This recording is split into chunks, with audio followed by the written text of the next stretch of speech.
My name's Zander Hughes. You're at South Dundonald Farm, just outside Kirkcaldy in Fife. We took on this tenancy in 2012 as tenants of the Scottish Forestry Commission. The farm itself is around 50 hectares. The majority of it is grade 3-1. It was originally let as an arable farm. We've since diversified that into more of a grass-based system, as well as agricultural contracting, which is now the mainstay of our income. The farm has a number of benefits. It's got quite a lot of shelter belts on it, a lot of existing woodland plantation, as well as around about 50-60 acres of new plantation, which was done in 2014. The farm also comes with a house and quite an extensive steading, which has been pretty beneficial to us. One, because we've got more shed space than a farm of this size would usually have, and which has also given us a good base for our contracting. Well, I grew up on a farm on the east of Fife, but there was never a farm to go home to, so I've always been involved in the agricultural industry in various guises. So it was working on farms, then a brief spell in Lincolnshire working in farm management, followed by working as an agronomist for Frontier for 5 years, kind of overlapping taking on the tenancy here as well. So that's given us a really good grounding on the arable side of things, but the other thing it's given us is a lot of great contacts, which has been absolutely essential in building our business, but also given us support. So I saw an advert on Facebook for the starter farm process. One of my friends shared it with me, and we thought, well, it's in Fife, you can't get any closer. So let's have a look at it. The more we looked at it, the more we liked it. The long and short of it is, it was an opportunity, and they're few and far between. One of the big draws was that I say it's only 125, 130 acres of land. There was not going to be enough income from the farm to make a full-time income for anybody on it.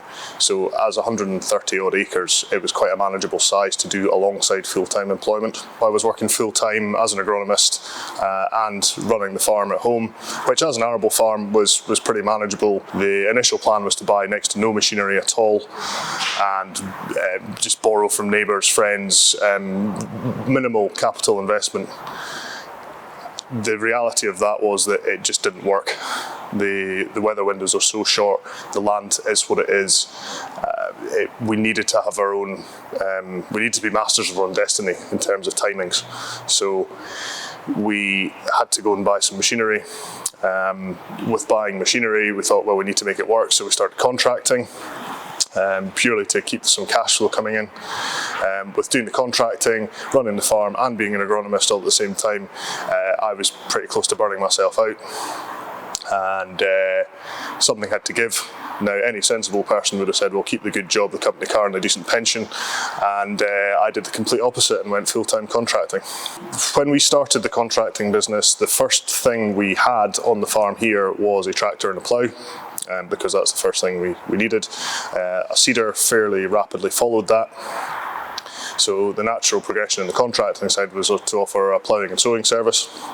The contracting side of things is pretty much organic growth from day one. We haven't really pushed for a lot of big contracts. We haven't gone chasing work.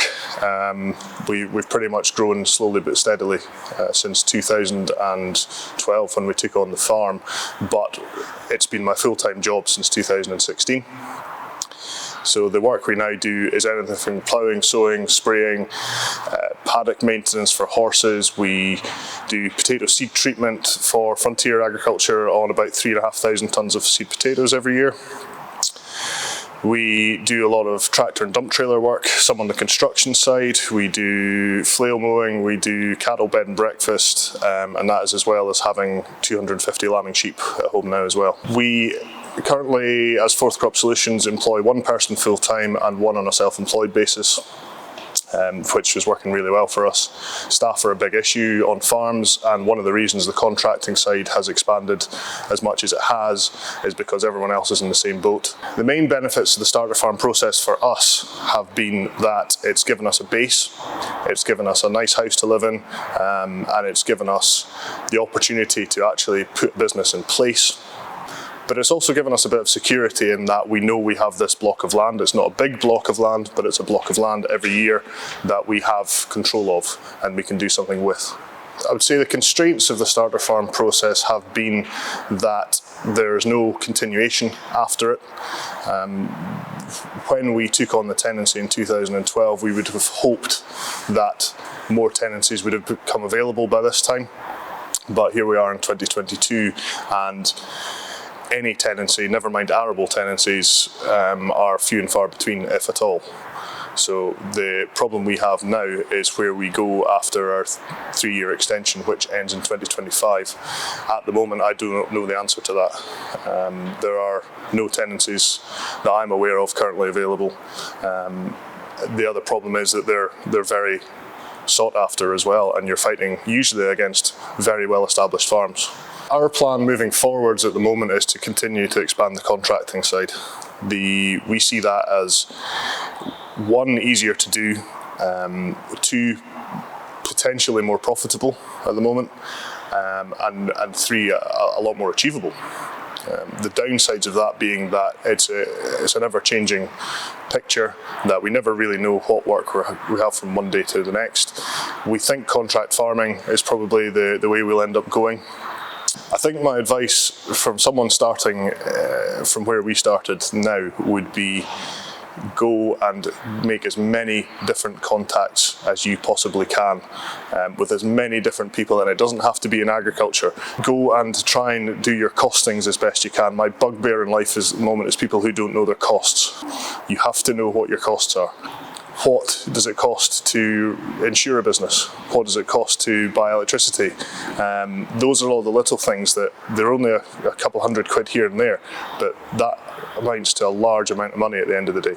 So if you can establish all your costs on that basis, then you're on a much firmer footing, and it gives you a much more realistic picture of what your profitability will be. For more information, you can look at the new entrant section of the FAS website.